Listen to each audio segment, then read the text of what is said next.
Good morning, everybody. All right, please take your seats. Okay, it's almost Christmas, so we're starting to sing Christmas songs. But did you ever think about how Christmas songs we sing it every year, and then suddenly you realize, oh my gosh, the lyrics are so nice, mandiay, no? And most of the time, what happens is things that are so familiar become taken for granted, or sometimes they become so common we don't actually consciously think about them anymore because it becomes normal. And when it comes to fighting sin, sometimes we keep losing the battle over and over again, and we think about it and we go, normal na lang man siguro ni. And because of that, it becomes so common, we're no longer conscious in warring against sin. What happens is we kind of give up, right? So today we're going to talk about the entire chapter 7 of Romans and a little bit of chapter 8. So akong suggestion, please open your Bibles to Romans chapter 7 and read with me and follow me. Here's what's going to happen. We're going to look at it from a macro perspective. So it's a bird's eye view, and I'm just going to give you bits and pieces of insight, and then we're going to go deep into the application of Romans 7 and a little bit of chapter 8. Okay, so before that, just a recap, no? So, let's recap first the book of Romans, who wrote it, the author, what was the situation and all that. Basically, Paul, the Apostle Paul, wrote the book of Romans, and he was very, very hopeful to go to Rome. Obviously, he wanted Rome to be a kind of base for him, so he could do other mission trips to other areas. And he wanted Rome to be some kind of a jumping board or platform for his missionary journeys or future missionary journeys. So he wanted the Romans to kind of unite the Jewish Christians and the Gentile Christians. Okay, the Jewish Christians, they had their own beliefs. They wanted to celebrate Christ in their own Jewish ways, using their own Jewish customs. But the Gentiles, wa sila kasabot. They were like, we're not Jews. We don't get why you do those things. So can't we just worship God without all the other Jewish quote-unquote rituals? So Paul was telling them to unite. The problem with that was the Jews always felt, kung unite me with the Gentiles, does it mean we're going to stop our practices? But these things mean so much to us. The Gentiles naman felt, if we unite with the Jews, what's the point of us doing the stuff they're doing when it doesn't mean anything to us? For us, it's going to be meaningless. It's a waste of time, waste of effort. Naghasol-hasol lang me for something we don't even understand or appreciate. So Paul is trying to bridge the gap between the Gentile Christians and the Jewish Christians, and he normalizes everything, or he puts us all on the same playing field or the same level because of our sin. So all the Jews, ang tubag ni Paul, you're all sinners. Your tradition won't save you, won't help you. Okay, so focus on Christ. To the Gentiles naman, you're all still sinners. Therefore, we focus on Christ. Don't focus on the other things that your Jewish brethren are doing. So last week, Romans 6, we talked about how we are slaves of righteousness. That when we are saved by Christ, we're positionally righteous, but we have to work out our salvation. That's our sanctification. We need to grow in our salvation. In other words, we need to keep changing spiritually. We need to be transformed every single day. We talked about lordship salvation as a theme that the Bible is trying to teach us, that if you're saved, lordship is the natural effect. Christ becoming Lord ought to be normal to someone who professes salvation. So we have to walk the talk. We need to examine our salvation. But there's a problem. Here's the problem. Magbalik-balik malingig hapon tagsa. Why is sin so hard to quit? Diba? It's so frustrating. We get disappointed in ourselves, and then we get disappointed in God. Then we get disappointed in the Holy Spirit for not, quote-unquote, saving us from our temptations.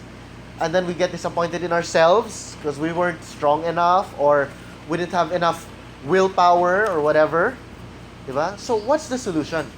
How are we gonna fight this? How are we gonna address this? Or what's the correct response? So look at chapter 7 of Romans, verse 1. So, we started reading from verse 13, but we're going to start with verse 1.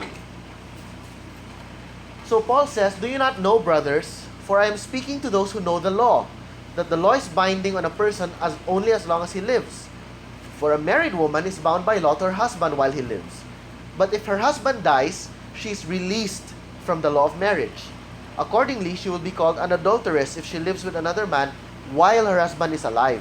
But if her husband dies, she is free from that law, and if she marries another man, she is not an adulteress." So everybody knows this, especially here in the Philippines.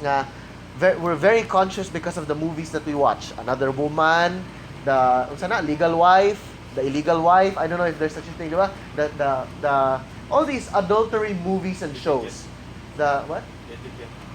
Etiquette of the okay, there you go. Etiquette of Mistresses or whatever. So we have a lot of movies that put into our consciousness the concept of the legal wife and the illegal kabit, or basta the kabit, right? And then the theme of adultery. And so when Paul says this, it ought to be very clear to us already. No? So as long as the husband or the spouse is alive, you're to be faithful. Once patay na, then you're free to marry. And Paul is saying that the Mosaic law, when he says, "I am speaking to those who know the law," this is the Mosaic law. This is the law that Moses gave. So he's basically referring to the Jews. He's saying, these Jews, I'm referring to them, they know the law. Verse 4, "Likewise, my brothers, you have died to the law through the body of Christ, so that you may belong to another, to him who has been raised from the dead, in order that we may bear fruit for God." So, the law of Moses, the Mosaic law, and we're not just talking about the Ten Commandments. The Ten Commandments is basically a summary of the entire Deuteronomy. Okay? Let me make the case for that a little bit lang. I'm sure you've heard, "Thou shalt not kill." Yes? Yes. And then later on, God says, "Go to war, kill these guys, kill those guys, kill," di ba? Kill everybody, obliterate, di ba? So, did God contradict himself? No. The Ten Commandments is basically a summary. Think of them as kind of like a heading. If you look at a legal document, di ba, there's Article 1, and then under Article 1, there's Section 1, Section 2, Section 3, Section 4, Section 5. And then Article 2 na pod. That Article 1, that's Commandment 1. Under that, daghan kayo na siyang sections. So the Ten Commandments is kind of like a table of contents that subdivides the entire law into 10. And then there are ways on how to keep each law. And Paul is saying the entire law, from the Ten Commandments all the way down to all the sub-articles, we're no longer under that. That's done. And he says the reason why that's done is because Christ is already here. Christ is supposedly the one we are now following, not the law of Moses anymore. Okay? So, look, why should we do this? So that we may bear fruit for God. So the question now is, am I bearing fruit? Lisod man kaayo mo bear fruit for the Lord. Gamay lang na temptation, murag mo bigay man ko. You know? It's so frustrating. So we're gonna get there. Paul is actually gonna address this because he understands. When he says, we're supposed to be in Christ, we're supposed to bear fruit. And Paul, a former murderer of Christians, he becomes an apostle. He didn't become perfect. He admits all the time that I'm still a sinner. I still suck, basically. That's what Paul always admits. Now look at verse 5. He says, "For while we were living in the flesh, our sinful passions, aroused by the law, were at work in our members to bear fruit for death. But now we are released from the law, having died to that which held us captive, so that we serve in the new way of the Spirit and not in the old way of the written code."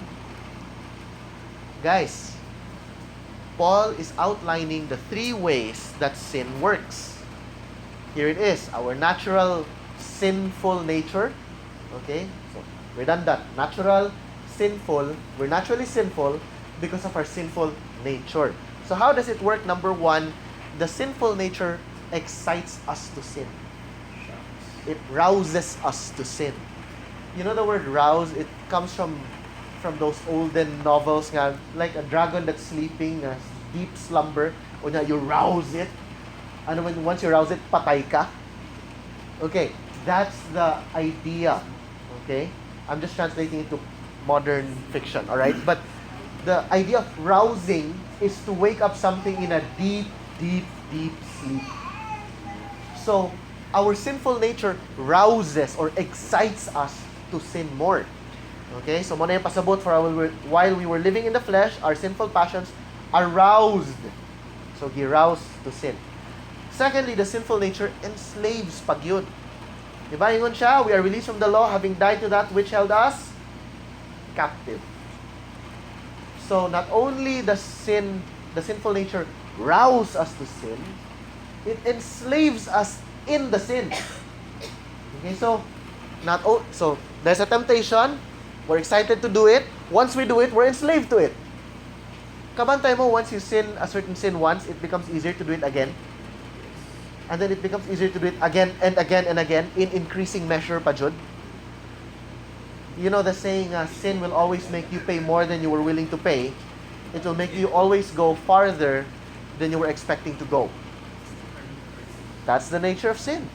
And look at the third nature, the nature of sin. The sinful nature kills us. Diba yun siya? For while we're living in the flesh, our sinful passions aroused by the law, we're at work in our members to bear the fruit for death. So at the end of it, sin kills, not just physically, but spiritually.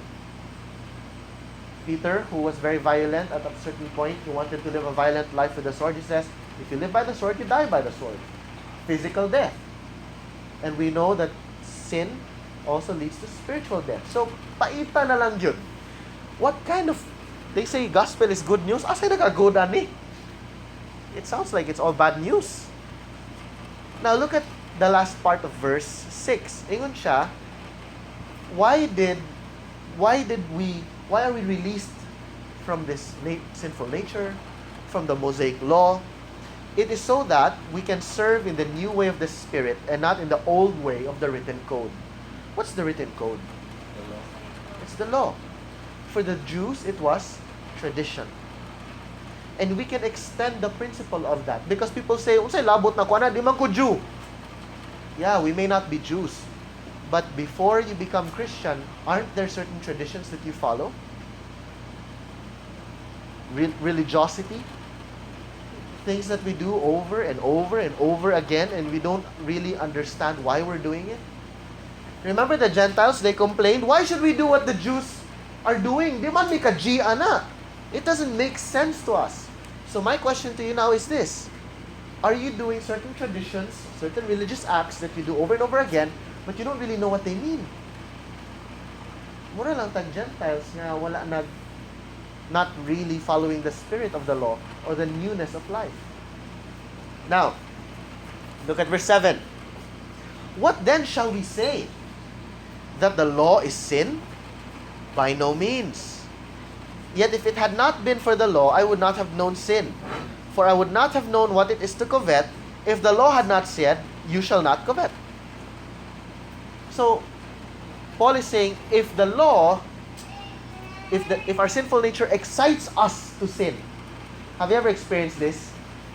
You go to a house, let's say you're a guest. Have you guys seen Beauty and the Beast? Yes. The cartoon, the cartoon. You've seen it? The Disney one. The Disney, yes. Okay. So Belle was in the castle, right? And then, ingon ng Beast, the whole castle is yours. So si Belle, okay. And then Beast says, you can go anywhere except the West Wing. What's in the West Wing? Kung asan ingon bawal, dito yun siya. So finally, when she was left alone, where did she go? The West Wing. What have you done? Diba? Kung asa bawal, diha kita mo adto. If people say, have you ever heard people saying bawal ang bawal ang marijuana? Suddenly, people want marijuana. Once you legalize marijuana, no one's gonna want it. Iganao na untak, no? Yeah, kaya di naman bawal. That's what the law does. The law is actually good. It tells you what's right and what's wrong. Bawal ang Bible. The problem is, we end up wanting what's bawal because of our sin. So what is evil? Is it the law or our sinful nature? It's our nature, not the law. Diba? So, look at verse 8. Exactly the point. Sin, seizing an opportunity through the commandment, produced in me all kinds of covetousness. So pag yun, do not covet, hala, covet everything. Hindi mo mag-do not. Oh? Now look, he says, for apart from the law, sin lies dead. Ang pasabutan ng dead, dormant. Katong deep slumber, mo na yung pasabutan na. I was once alive apart from the law, but when the commandment came, sin came alive and I died. So, they're saying, may pa Lord, wala lang ka mo hatag og law, kay paghatag mo sa Lord, diha na noon ko ganahan mo sin sa mut.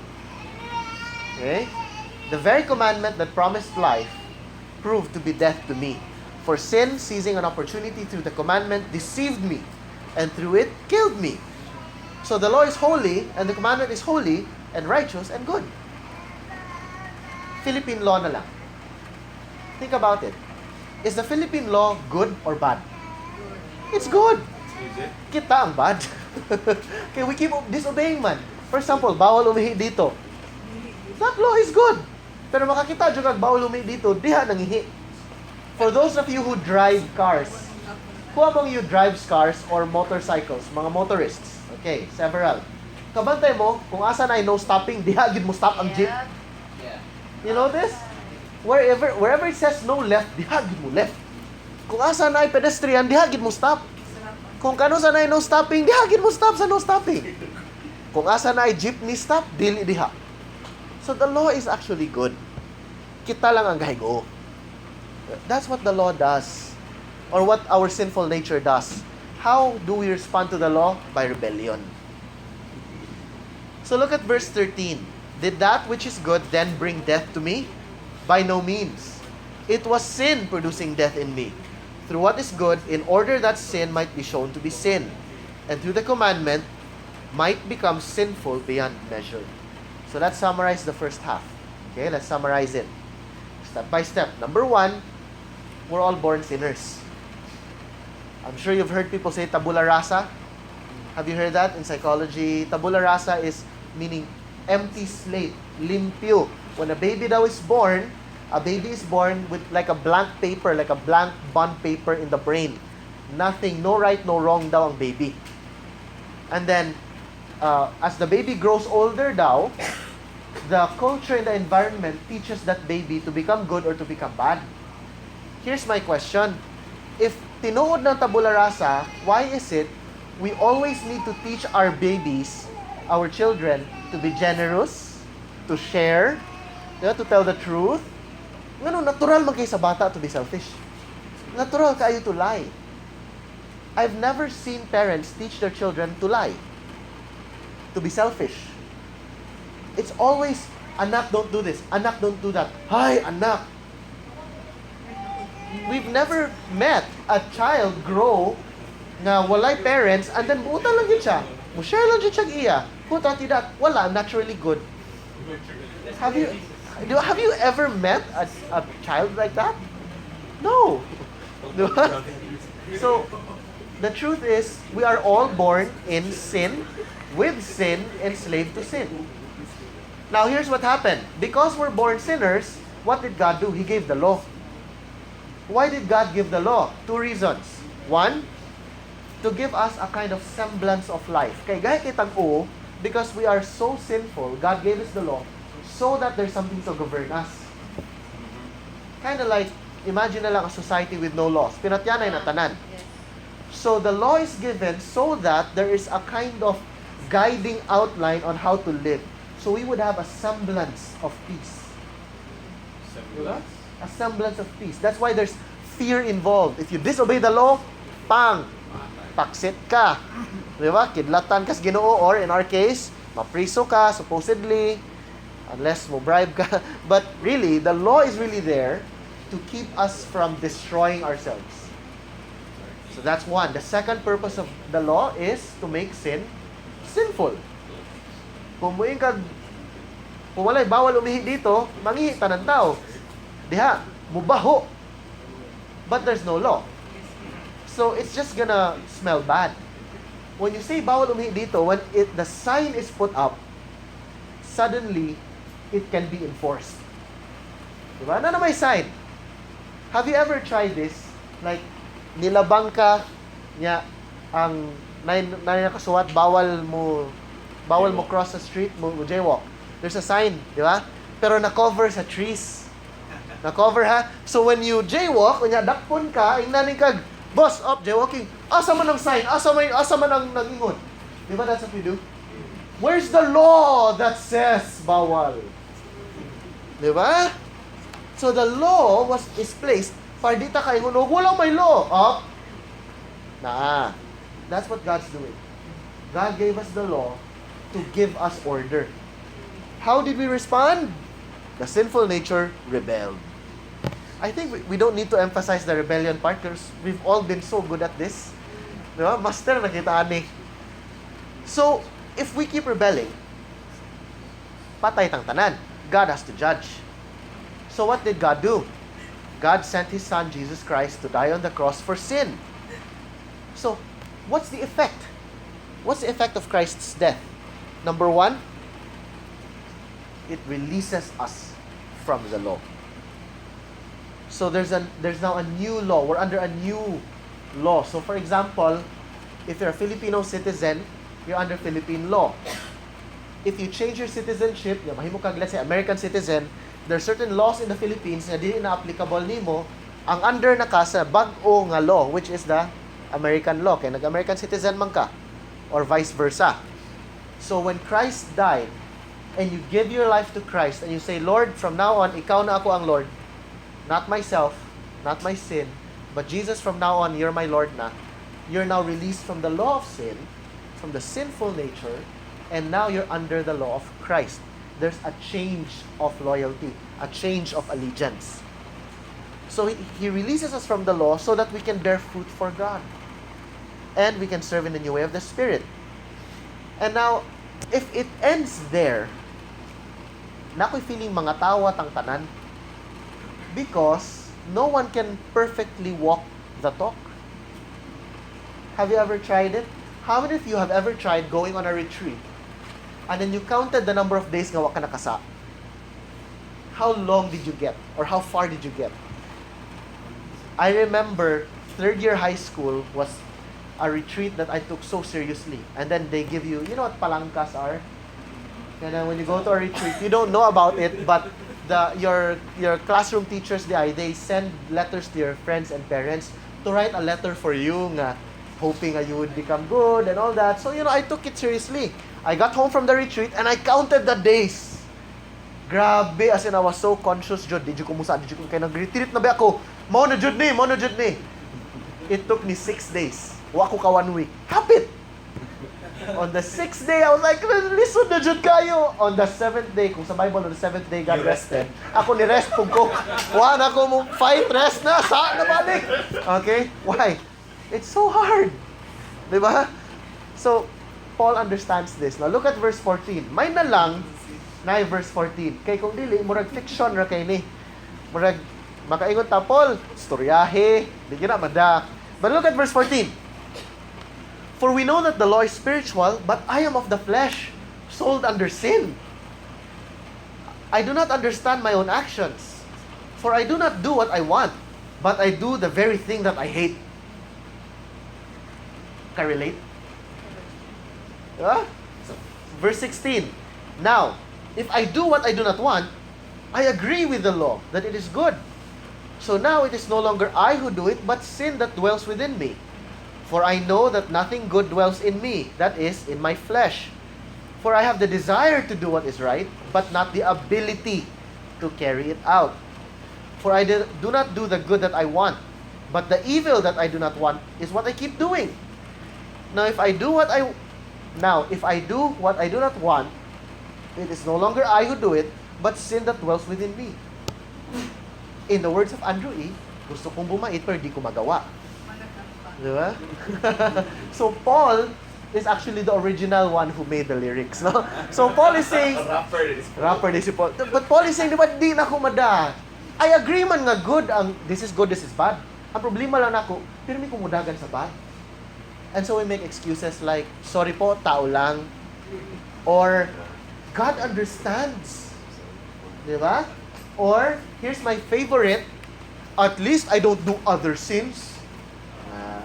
That's my personal favorite. I actually have two. It's either sinful lagi ko aning area, pero holy kay ko diri. And my other one is, at least di ko parehan ni Hitler. Hitler dyan gamiton, kaya siya may grabe ka evil. So at least compared to Hitler, safe ko. So that's normally what we do. But if we really take this seriously, I'm gonna give you guys a list. Okay? Just something to think about so you can examine yourselves.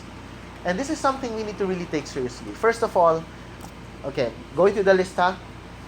What about gossip?